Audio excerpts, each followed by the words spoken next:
everybody, and welcome again to another episode of the Risk Matrix with James Junkin. Roll Tide, James Junkin in the house. James Junkin in the Summertime is near. Summertime is near, but football is over. Sorry about that, James. And myself, Dr. Martin, and we're here today to talk about ramping up your safety training a little bit by researching some stuff online. Don't keep it stale, keep it fresh. But here we go. James is going to give us a little roll from our sponsor, and then we'll go right into talking about some of the things that I use and maybe James uses to put together his safety training and some of the talks that he gives, because he gives a lot of them. Absolutely. This episode of the Risk Matrix powered by Veriforce is sponsored by Swift Learning. Swift Learning is committed to making a meaningful impact to keep workers safe physically and mentally. Swift provides a software as a solution platform that contains 70 plus occupational health and safety, along with environmental, mental health, and well-being courses. And those courses use Swift's patented pending Sahara technology, and it is found in over 100 languages and can be used on all devices. Now, Sahara stands for Safety and Health Awareness Risk Assessment, and that is a workplace risk assessment and mental health management and training technology that enables organizations to take proactive steps to realize measurable improvements in safety performance and corporate wellness. To learn more about Swift and its Sahara technology and the special offer for Veriforce Network members, visit swiftlearning.com/Sahara-Veriforce and transform your corporate culture. Right on, James. Thank you for that. And before we proceed, I just want to say it's 2 days now. I think it's 2 days from when we're taping this to when you go and you are on the ballot for ASSP's senior vice president position. So if you're seeing this and the vote is still out, I think it's going to be out all the month of March. Right.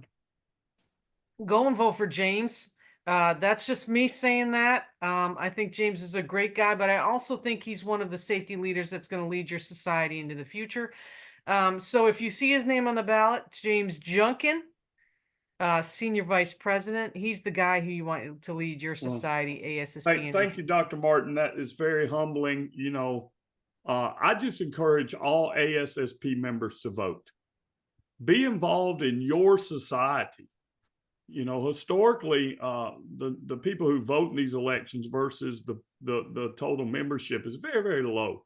And this is your society for you, built by safety professionals for safety professionals, with the goal of getting workers home safe from high hazard jobs. So look for that ballot that'll come in on March 1st from No Reply.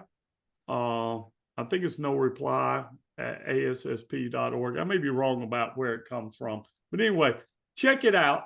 Look for the email. Go to the website, ASSP.org/elections, and you can see the ballots, the ballot slate, learn a lot more about all the candidates, their biographical information, and their platform statement.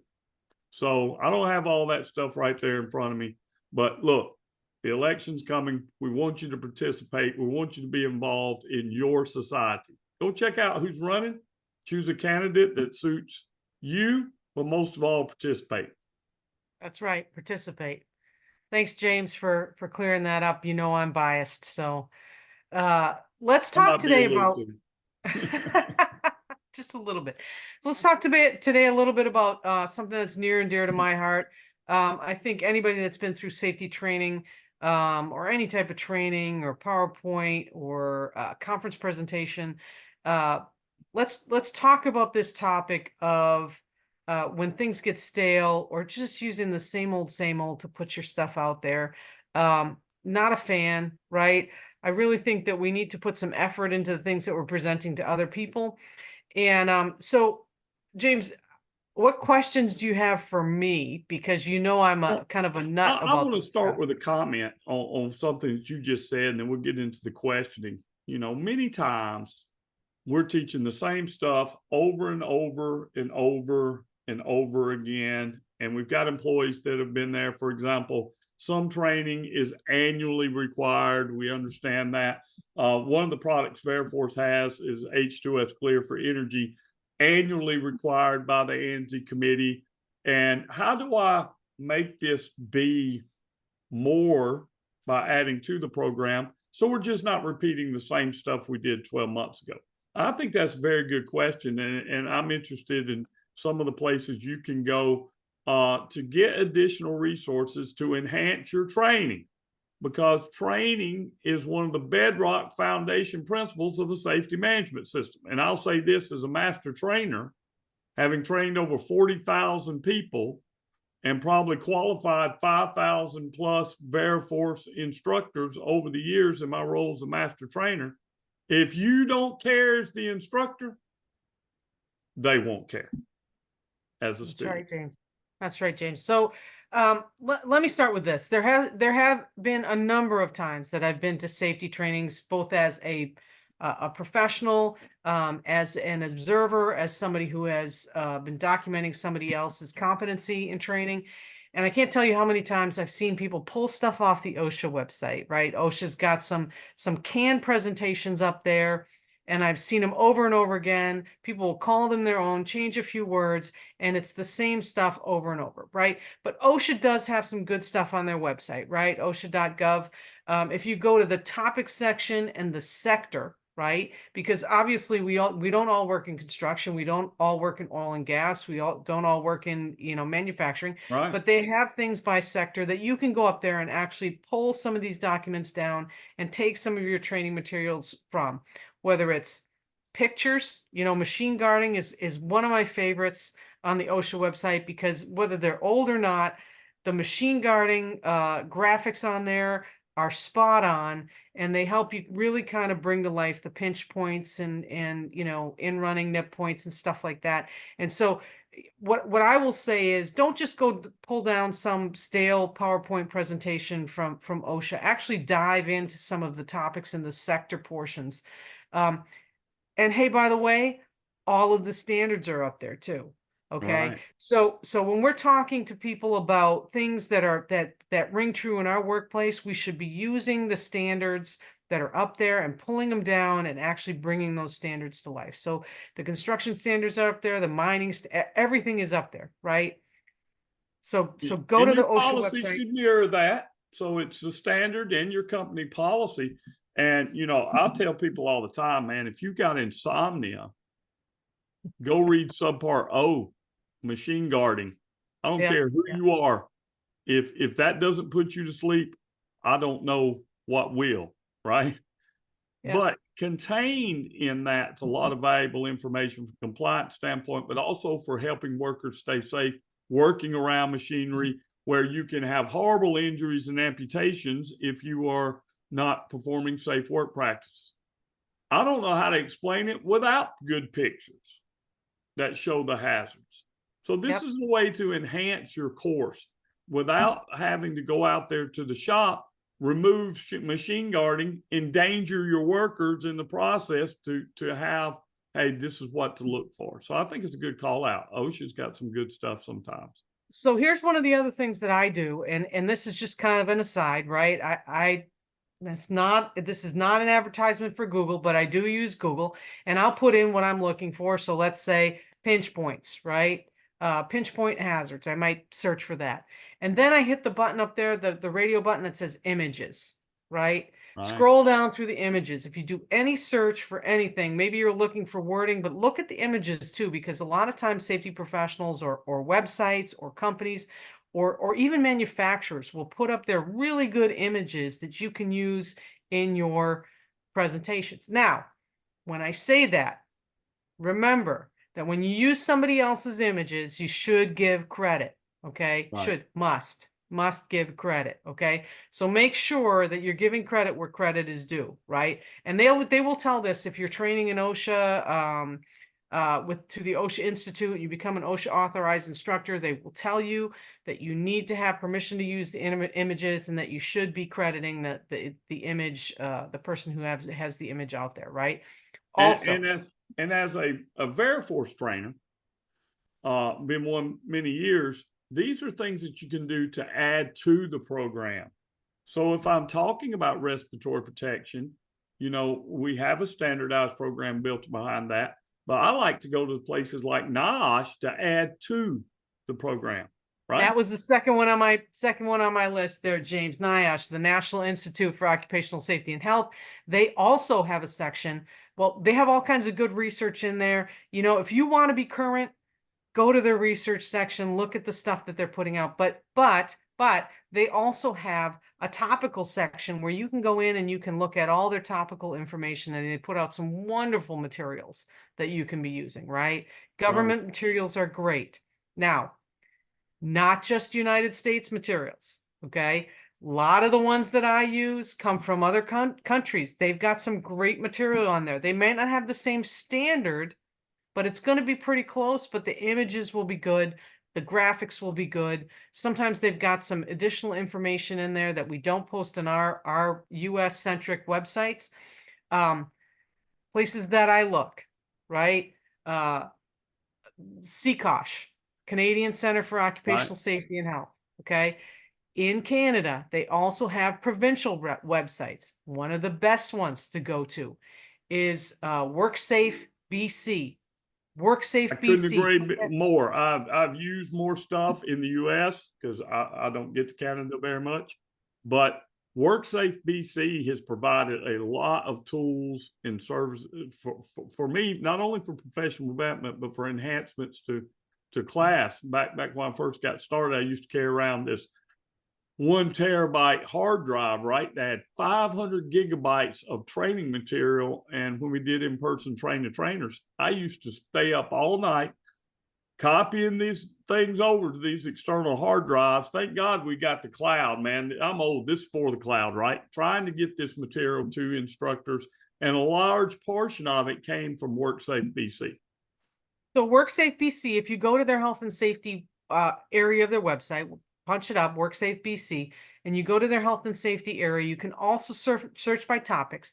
They have PowerPoints, they have images, they have fact sheets, they have videos, okay? Some of the best videos on monitoring, especially in a confined space, case studies, real life kind of reenactment videos. WorkSafe BC is one of the best places that I've gone to enhance my safety training and my PowerPoints and my visuals when I'm presenting. Okay, so WorkSafe BC. Now, I said Canada, right? The provincial websites. There are also other provincial websites, but WorkSafe BC is one of the best. Australia, okay? Australia, New Zealand, Great Britain. They all have, some of the European agencies have some of the really great resources available on their websites. Don't rule them out just because they're from another country, right? They are doing some advanced things in these countries that can really bring home some of the things that you're training on in your everyday training, right? So if you're doing like H2S, like James says, and you're doing a canned program as a master trainer, or you're doing a canned program, even an online training, right? And you want to do something hybrid to have like a discussion session. These are places you can go to bring real life examples down. Now, James, there's one that you really like, and I know this, the Chemical Safety Board. Tell us about the Chemical Safety Board. I love the Chemical Safety Board. The Chemical Safety Board, in their investigations, often provides very useful video reenactments with very realistic graphics that are used I've used in training courses such as confined space and fall protection and hot work incidents and just a myriad of other chemical incidents have happened over the years. They're not very long. They give you a break as an instructor because, I like to think I'm a pretty good instructor, but nobody wants to listen to James 8 hours straight, right? Let's break it up. Let's get some stuff that's current. In a lot of cases, I was involved, for example, in the Deepwater Horizon incident. And to me, it seems like just yesterday, but that's 14 years ago. We're It's almost an unbelievable. age out of that, you know? So we need examples that are current. And the Chemical Safety Board provides you a lot of good information for your training course, and it's free, it's downloadable, you can incorporate it in there. And so what I like to do, they've got one involving an H2S incident using Veriforce's standardized H2S clear program that's ANSI Z390.1 compliant. I'll pop that video on there as a supplement to what we're teaching, right? You know, that's probably one of the misconceptions some instructors have. You know, we don't want people modifying our standardized program, but you can add to it. And that's where you get your company specific and brings out the power of the instructor. Plus, I'll say this, when you're dealing with training, and I think you'd agree with me on this, one of the number one attributes an instructor, a good instructor, has to develop very quickly: know your audience. Know your audience. I teach instructors different than I teach new hire employees that have no experience. I teach safety professionals different than I teach, you know, maybe safety supervisors that are out there in the field. And what I mean by safety supervisor is responsible for the safety of the crew, a frontline leader. When I'm talking to executives, same message, but we might bend it a little bit in order to meet their needs. And I think adding additional resources like you're talking about, Dr. Martin, is how you keep a class interesting. I remember one time I was on a committee, and I won't say which one, but there are some of the top safety professionals by position. Don't mean they're any better than you or me or anyone listening to us, but by position, these are some of the top safety professionals from companies around the world. And we got invited to Chicago to come in and listen to this speaker. And this guy gets up and he's like, well, guys, you know, in 4 feet, the fall protection requirements that for general industry, and it's 6 feet for construction. And this is a lanyard. And I was sitting too close to him. I couldn't get away from this dude. So, you know when you're losing the room when everybody picks up their cell phone, right? And all of a sudden it's like there was a national emergency. People texting their wives, they're texting their husbands, they're calling back, texting the office, call me. They're getting all these phone calls. People at the end of the gotta get up and leave. Yeah. At the end of the presentation, there's more people in the hall than there was in the presentation. Why? Because this cat didn't know his audience. Yeah. So know your audience and use these tools you're talking about to enhance and meet the needs of that audience that you're addressing. So you know, one of the other things, and I'll just move on from this now, because I know the Chemical Safety Board has some great case studies, and they are very valid to a lot of real life situations that happen, construction, manufacturing, that they're all up there and they're all available, right? So that's a really, really good resource. And I know James loves it, which is why I mention it. So again, we have a lot of state plan states. Okay. So OSHA.gov is not the be all end all of training materials, fact sheets, videos, information, up-to-date exposure data. That's not the only place. State plan states also have their own websites. A couple that I like, and James, you can add to these if you want. California OSHA, New Jersey, Washington State.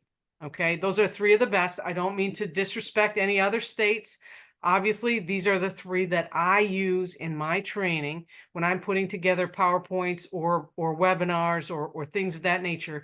These are 3 that I use almost constantly in trying to bring my stuff up to date and bring in new case studies. You know, and just to go back a little bit to OSHA.gov, if you're looking for case studies, they have a lot of case studies on things that have happened to other companies that you can use in your own presentation. So look up these state plan states. James, do you have any other ones that you want to add in there? There are 22 state plans that are out there.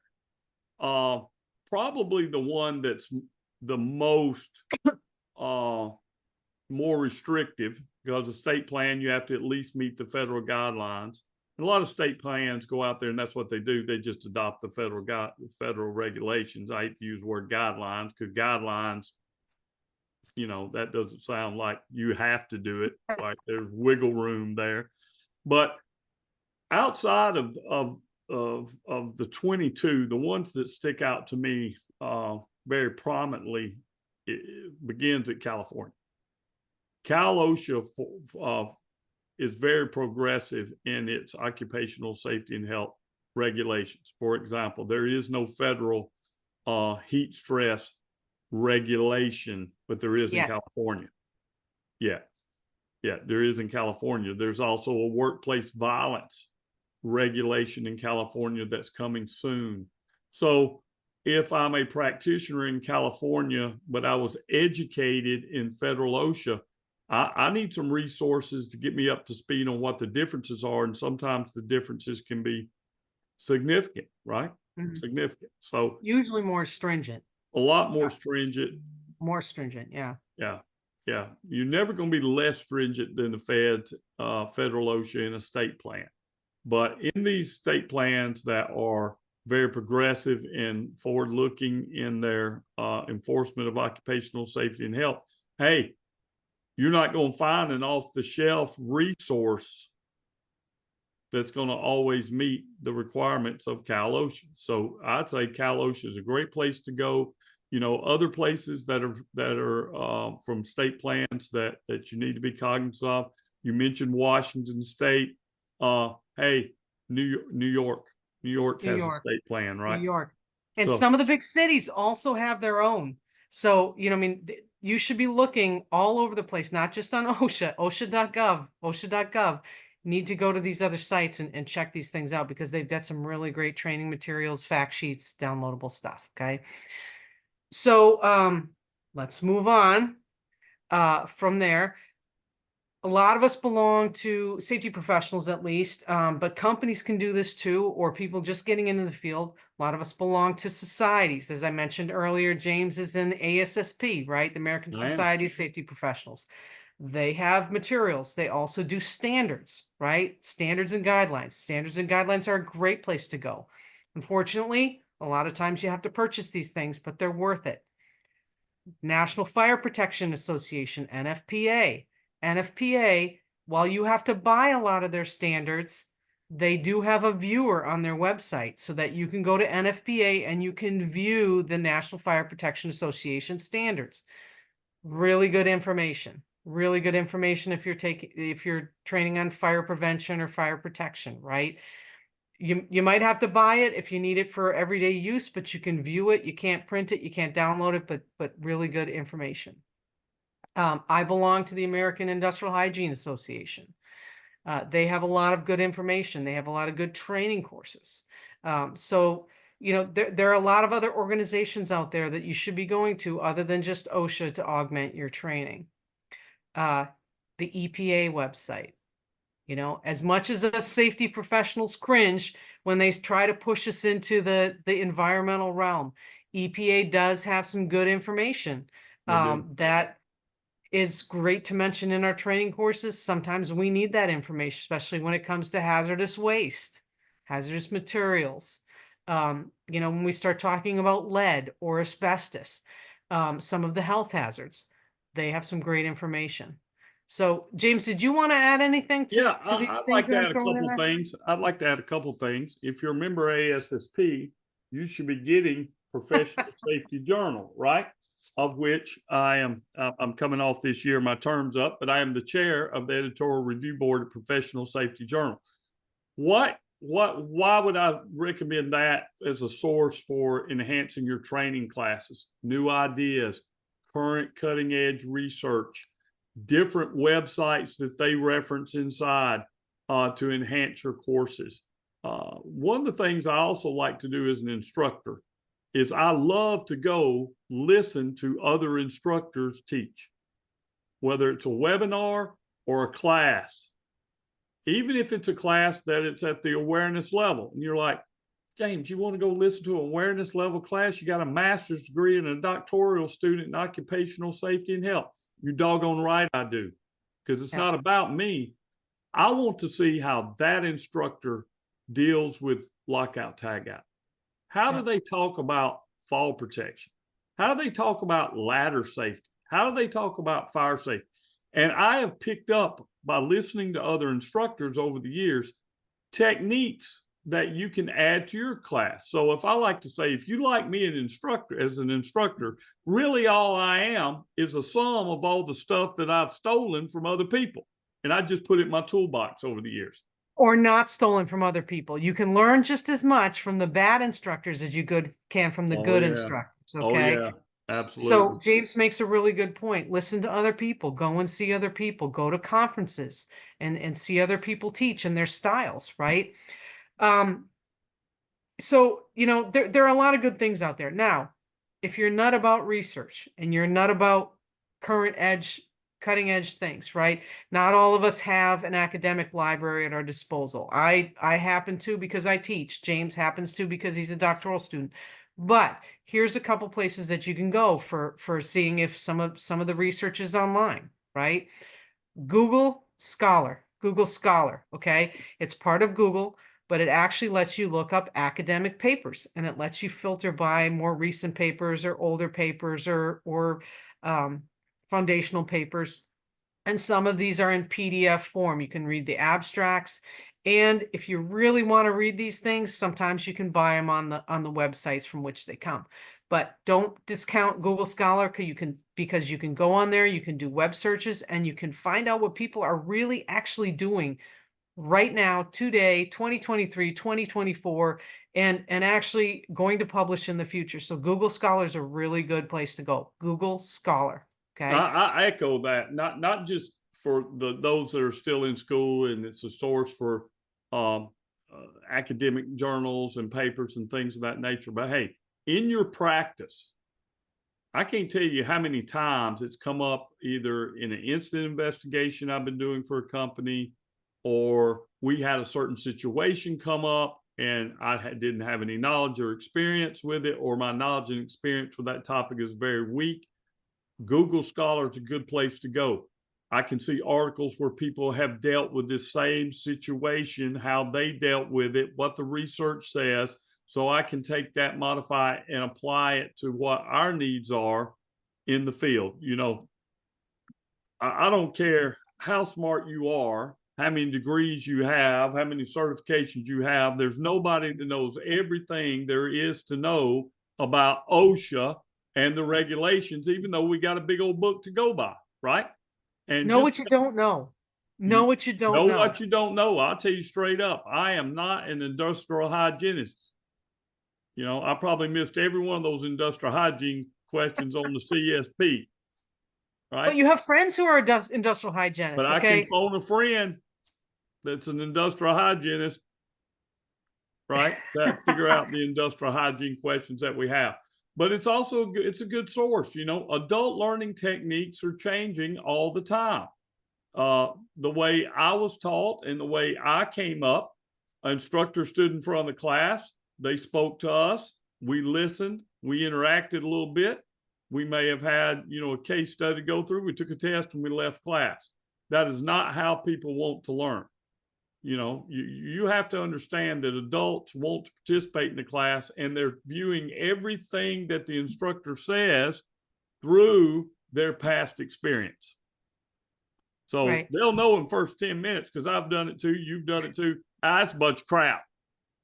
Yeah. That's a bunch of So crap. I'm doing this that's a bunch whatever of crap. year. But Bunch of but crap. here's the thing, right? Know what you don't know, James, but also use your peers, right? So those Right. of us who've been practicing a while, and I say this to my students all the time, I may be instructing them in one moment, but I'm also their peer and their colleague in another moment. And so use the people that are around you to flesh out what you don't know. Okay. And that's a very important lesson that you have to learn when you're putting together information for other people. So, Well, I I'm going mean, to add one more thing to this as we kind of close this out. all right. One of the hardest things I think uh, for safety professionals is instructional design. All right, getting this out of here into a presentation that is timely, that adds value, that increases knowledge, skills, and abilities. And that's one of the things I like about Veriforce's training. It's standardized. It's got some of the best instructional designers in the world, backed by some of the top safety professionals. I know, Dr. Martin, you've helped consult. A lot of the strategic advisory boards help consult on all the classes that they've got, and they have a very aggressive 2024 schedule coming up for instructor-led courses, right? So they take that instructional design component out. I'm not a PowerPoint guru. A lot of safety professionals aren't. So having good material from a company like Veriforce allows me to then do what I do best, which is teach and not be an instructional designer. Right on. And you are a good teacher, James. You I are. had good teachers. See, I'm a fan. I'm a fan. So, I mean, I was just going to say right before you said that last thing is that those are the things that I really use. I encourage you, reach out to me, reach out to James. We have a lot of ideas. I don't know if they're good or not, but sometimes they're good. Certainly willing to help. Last one I want to add. Go ahead. YouTube.